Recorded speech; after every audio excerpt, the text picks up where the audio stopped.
Hello guys, आप सभी का धन्यवाद। मैं वीरेंद्र कुमार, ज्ञान ज्योति आईटीआई कॉलेज चूरू स्टूडेंट। आज हम बात करेंगे डीसी मोटर के अंदर सिंगल लाइन क्वेश्चन की। और आज हमारा इस दूसरी क्वेश्चन सीरीज का अगला और नेक्स्ट क्वेश्चन है क्वेश्चन नंबर 18। हमने 17 क्वेश्चन पहले कर लिए हैं। आज हमारा इस क्वेश्चन सीरीज का 18 नंबर का क्वेश्चन है आर्मेचर टोरक। आर्मेचर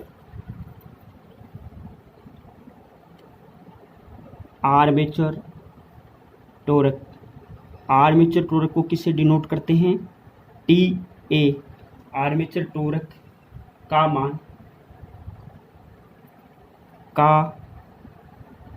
मान armature current IA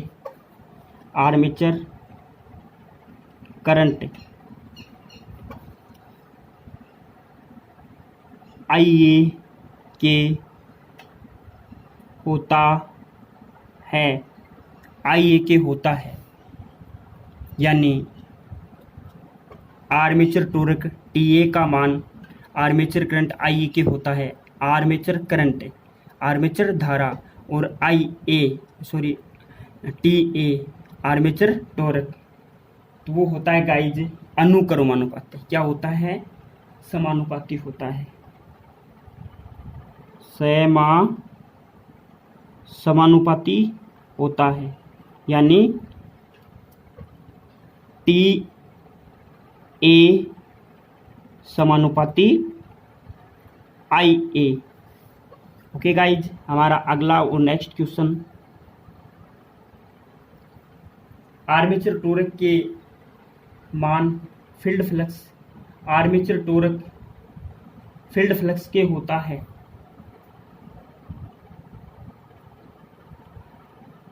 armature टोरक TA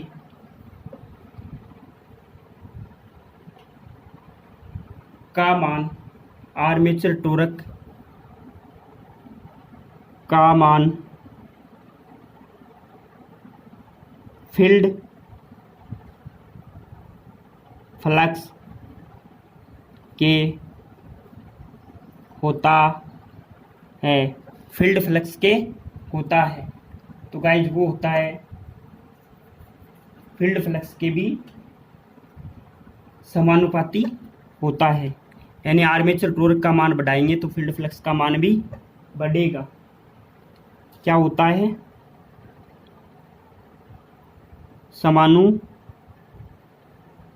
समानुपाती होता है।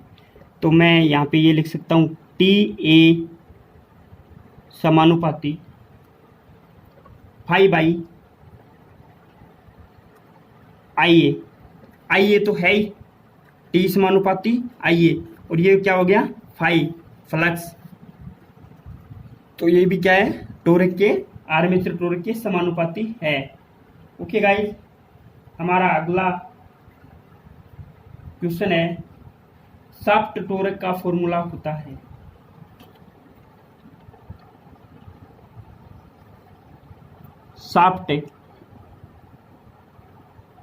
शाफ्ट टोरक वो होता है जो शाफ्ट के ऊपर टोरक लगता है। शाफ्ट टोरक का फॉर्मूला होता है। शाफ्ट टोरक का फॉर्मूला होता है। तो शाफ्ट टोरक को मैं लिख सकता हूँ T टोरक है और SH क्या है? शाफ्ट। TSH बराबर होता है BHP इंटू 60 इंटू 1 HP का मान 735.5 अपॉन 2πN। ये क्या होता है? NM का मतलब यहाँ पे हो गया न्यूटन मीटर। क्या हो गया? न्यूटन मीटर या एनएमबी में लिख सकता हूँ। ओके गाइज, हमारा अगला और next question number 21। DC motor में बैक ईएमएफ का सूत्र है। डीसी मोटर में बैक ईएमएफ का सूत्र होता है। डीसी मोटर में बैक ईएमएफ ज्ञात करने का सूत्र होता है। तो वो गाइज बैक ईएमएफ को मैं बोलता हूँ ई बी, बैक ईएमएफ यानी इलेक्ट्रोमोटिव फोर्स, विरोधी विद्युत वाहक बल। इसका दूसरा नाम क्या है? Counter EMF. तो इसका फॉर्मूला है phi Z N by 60 into P by ए।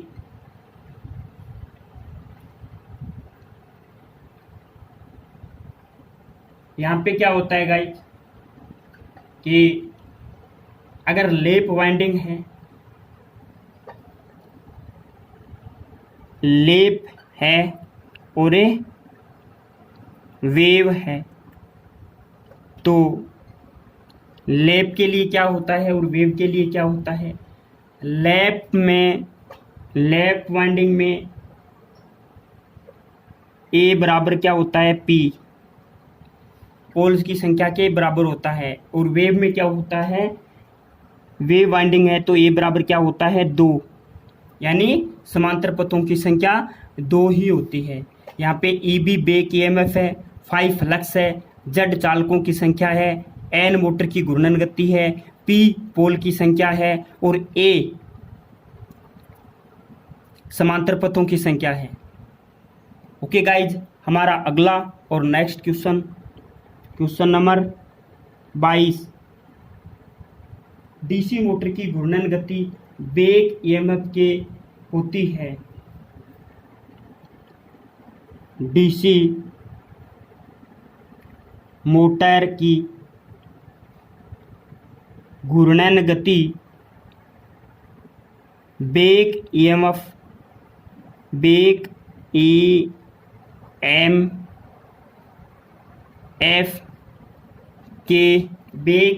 के होती है। डीसी मोटर की घूर्णन गति बैक ईएमएफ के होती है। क्या होती है? समानुपाती होती है।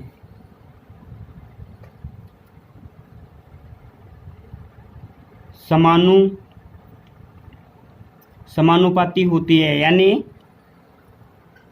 गति एन समानुपाती EB back EMF. Okay guys, हमारा अगला और नेक्स्ट क्वेश्चन। डीसी मोटर की घूर्णन गति किसके व्युत्क्रमानुपाती होती है? डीसी मोटर की घूर्णन गति किसके व्युत्क्रमानुपाती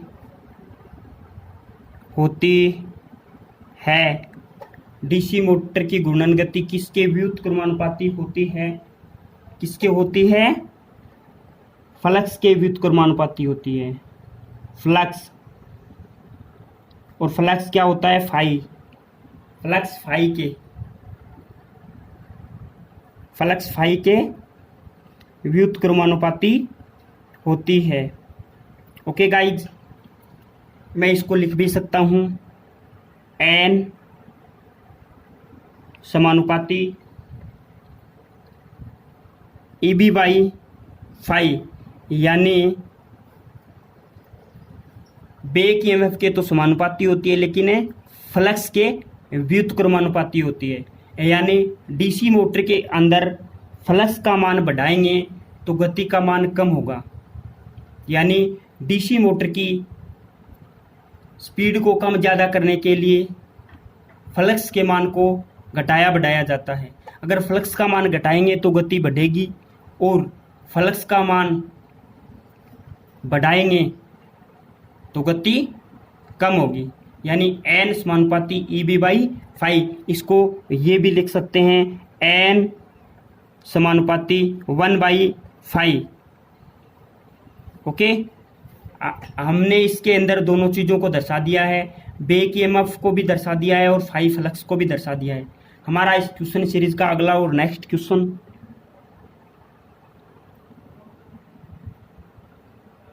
किसी मोटर की शाफ्ट पर एक फॉर्मूला है, किसी न्यूमेरिकल है, किसी मोटर की शाफ्ट पर, किसी मोटर की शाफ्ट पर 22 HP शक्ति प्राप्त है।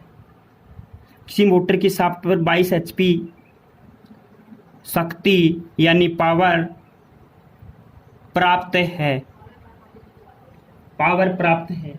यदि टॉर्क 210, यदि टॉर्क 210, ये किस में होता है, न्यूटन मीटर। यदि टॉर्क 210 से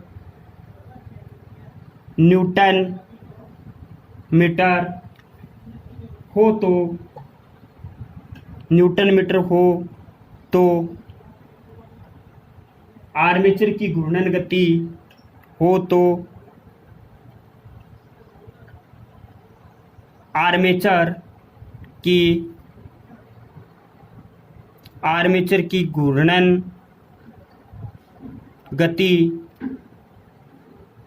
होगी, आर्मेचर की घूर्णन गति होगी। तो गाइज वो होता है, हमने पहले क्या करना है, TSH का मान निकालना है, यानी शाफ्ट टॉर्क।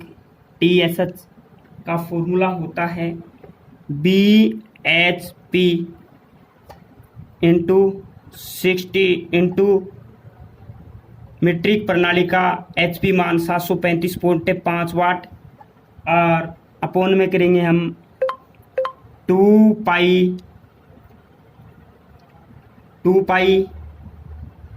n। क्या करेंगे हमें, 2 पाई n करेंगे। ओके गाइज, 2 पाई ये n है, ये क्या है, n है, 2 पाई n। हमें करना क्या है, यहाँ पे n का n निकालना है, तो n इधर निकालेंगे तो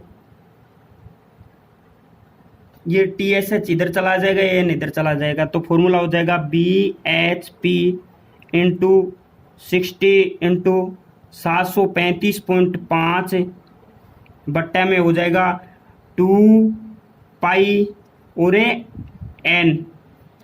हम इस फॉर्मूले के अंदर मान रख देते हैं ज्यों का त्यों। BHP का मान कितना है, 22 है, और 60 की वैल्यू 60 है, 60 लिख दिया, इंटू 735.5 और नीचे 2 का 2, पाई का मान 22/7 है, तो नीचे क्या कर दिया, 22 से 7 क्या ऊपर चला गया। और TSH का मान कितना है, शाफ्ट टॉर्क कितना है,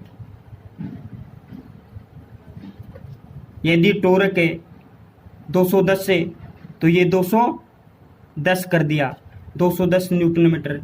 तो अब जो कट रहा है उसको काट दीजिएगा, ये 22 है, 22 से कट गया,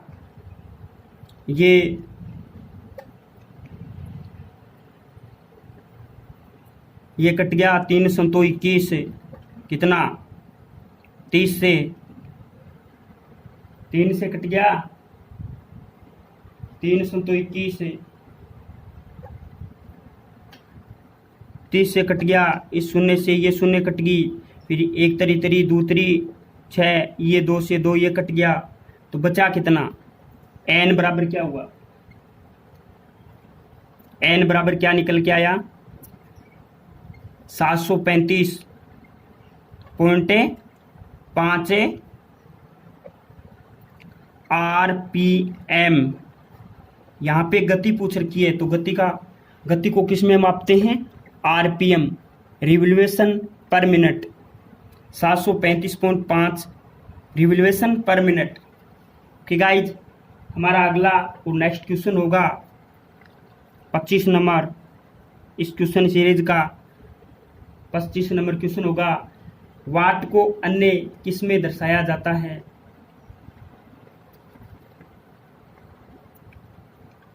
वाट को अन्य किस में दर्शाया जाता है, या अन्य मात्रक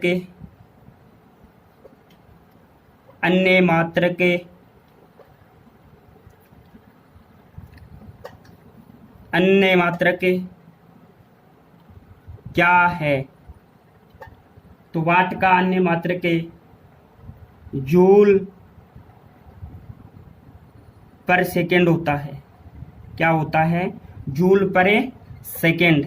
ओके गाइज, हमारा अगला और next question number 26, back EMF को मापा जाता है। बैक ईएमएफ को मापा जाता है। किस में मापा जाता है? वोल्ट में मापा जाता है। वोल्टे में, और वोल्ट में मापा जाता है, तो वोल्ट में क्या मापते हैं? वोल्टेज। तो किससे मापेंगे? वोल्टमीटर से। वोल्टमीटर से वोल्ट में मापा जाता है, लेकिन हमें यही पूछा है बैक ईएमएफ को मापा जाता है वोल्ट में। ओके गाइज, हमारा अगला और नेक्स्ट क्वेश्चन, डीसी मोटर का स्टार्टिंग, डीसी मोटर द्वारा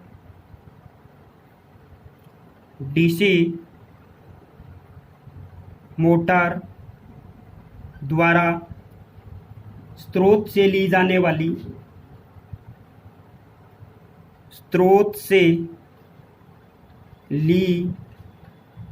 जाने वाली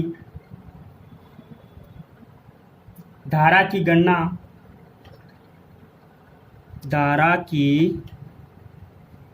गणना का सूत्र है। धारा की गणना का सूत्र है। तो धारा की गणना का सूत्र यानी IA, आर्मेचर धारा ज्ञात करेंगे, तो किससे करेंगे? V minus EB।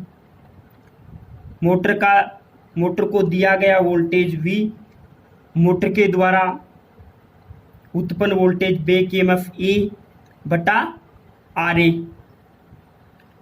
RA का हो गया आर्मेचर प्रतिरोध, बैक ईएमएफ और वोल्टेज। मेन वोल्टेज में से बैक ईएमएफ घटा दो और उसमें आर्मेचर प्रतिरोध का भाग दे दो, तो आर्मेचर करंट का मान निकल जाएगा। ओके गाइज, हमारा अगला और next question number 28, DC motor का स्टार्टिंग प्रतिरोध होता है। बहुत अच्छा क्वेश्चन है। डीसी मोटर का स्टार्टिंग प्रतिरोध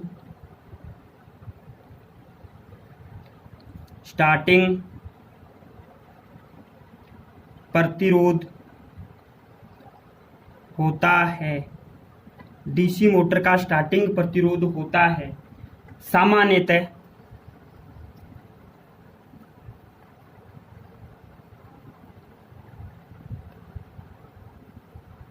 सामान्यतः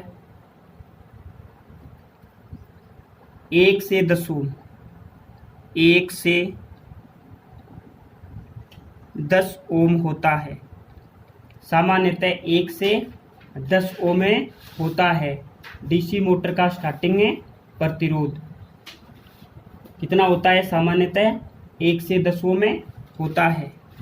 ओके गाइज, हमारा अगला और नेक्स्ट क्वेश्चन इस सीरीज का क्वेश्चन नंबर 29।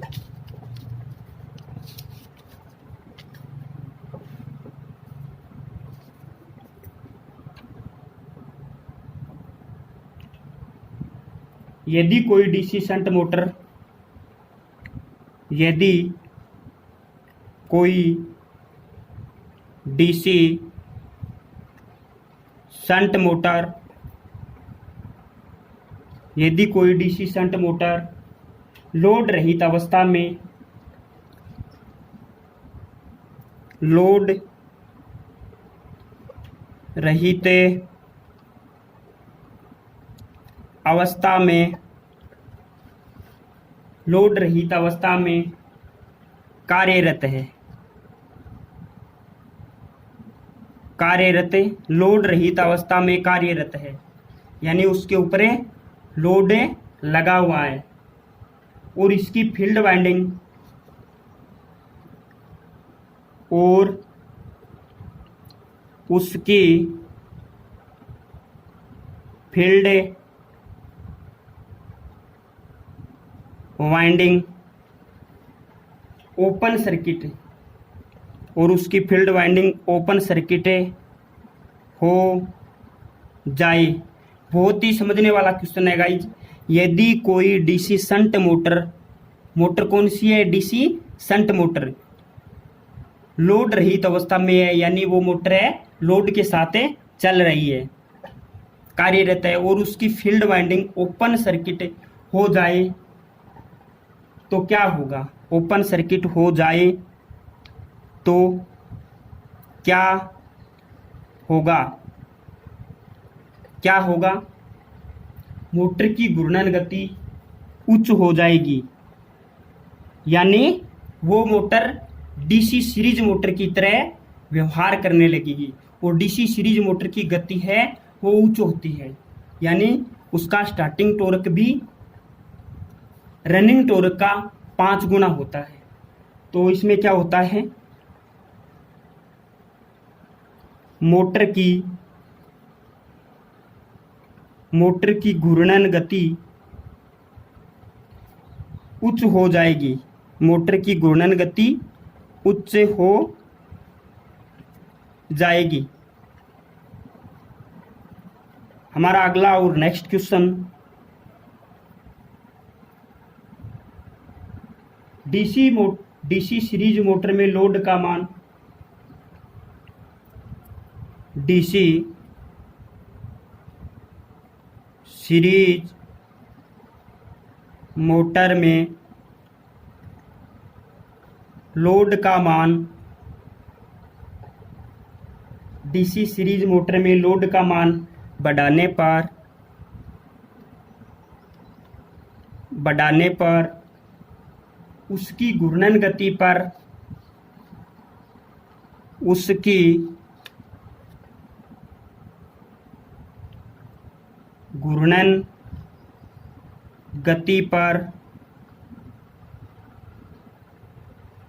क्या असर होगा? उसकी घूर्णन गति पर क्या असर होगा? तो गाइज, घूर्णन गति है वो घट जाएगी। डीसी सीरीज मोटर में लोड का मान बढ़ाएंगे तो मोटर की घूर्णन गति है वो क्या हो जाएगी? कुछ कम हो जाएगी।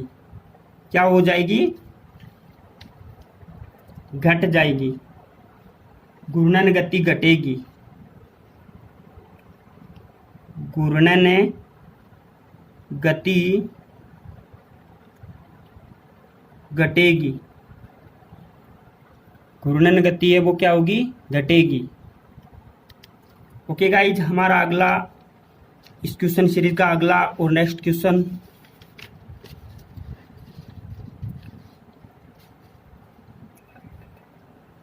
क्वेश्चन नंबर 31, कम्यूटेटर को साफ करने के लिए किसका प्रयोग किया जाता है? कम्यूटेटर को साफ करने के लिए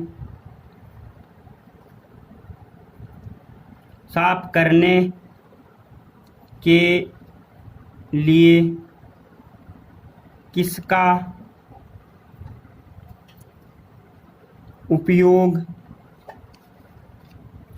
उपयोग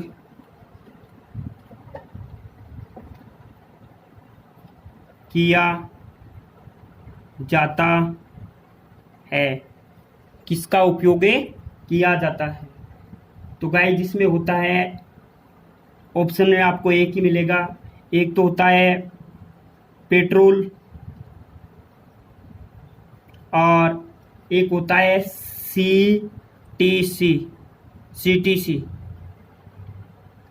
सीटीसी होता है carbon tetra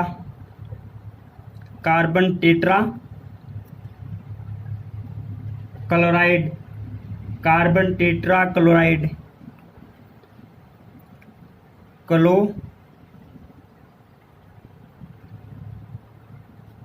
carbon tetra chloride. Okay guys, हमारा अगला इस क्वेश्चन सीरीज का अगला और नेक्स्ट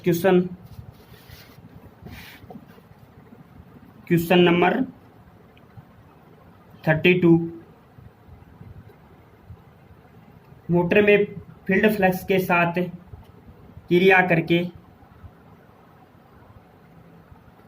मोटर में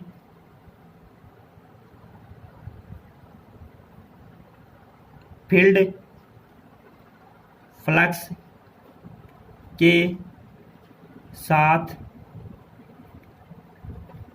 क्रिया करके टॉर्क पैदा करने वाला भाग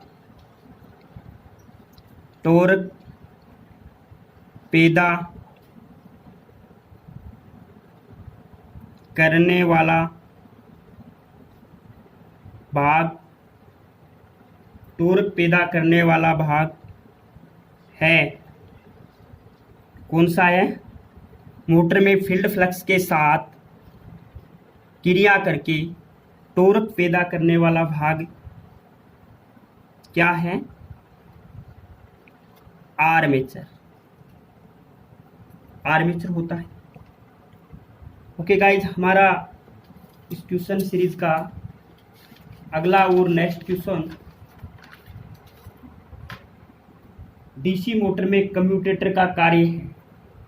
यहाँ बात हो रही है कम्यूटेटर की, और वो भी किसमें? डीसी मोटर में, क्योंकि हम यहाँ पे मोटर पढ़ रहे हैं, न कि जनरेटर में कम्यूटेटर का काम अलग होता है और मोटर में कम्यूटेटर का काम अलग होता है। हमें पढ़ना है 33 क्वेश्चन, डीसी मोटर में कम्यूटेटर का कार्य है। डीसी मोटर में कम्यूटेटर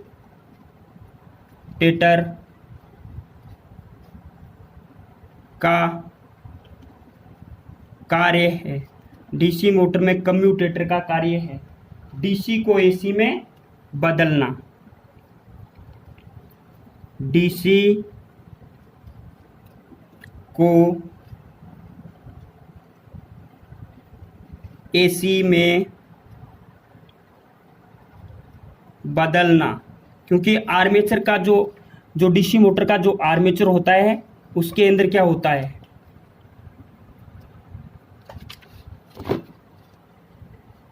एसी होती है।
हिंदू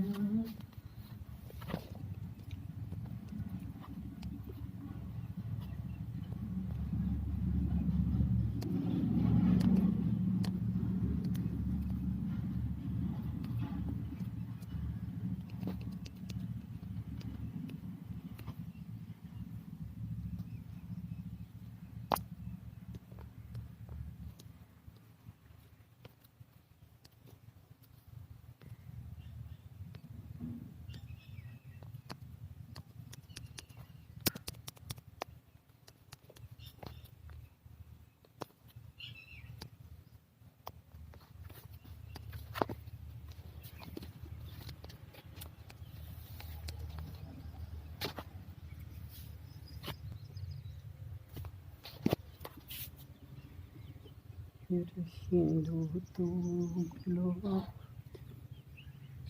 गुरु हरि